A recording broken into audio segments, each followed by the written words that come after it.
สัมผัสงานแนวใดให้กรรมการฮักเฮาอยากได้เฮาทำงานนำสวัสดีค่ะวันนี้นะคะก็จะมาให้เทคนิคนะคะวิธีการนะคะไปสัมภาษณ์นะคะสัมภาษณ์ยังไงนะคะให้กรรมการนะคะประทับใจเราแล้วก็อยากได้เราทำงานด้วยนะคะก็อย่างแรกเลยนะคะ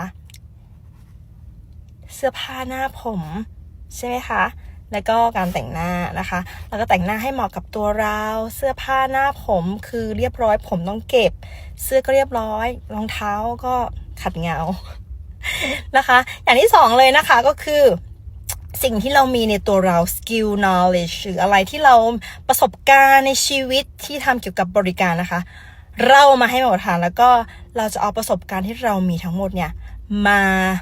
ช่วยให้บริษัทเติบโตนะคะพูดไปเลยนะคะแล้วเขาก็จะรักเราแล้วก็ชอบเราแล้วก็รับทำงาน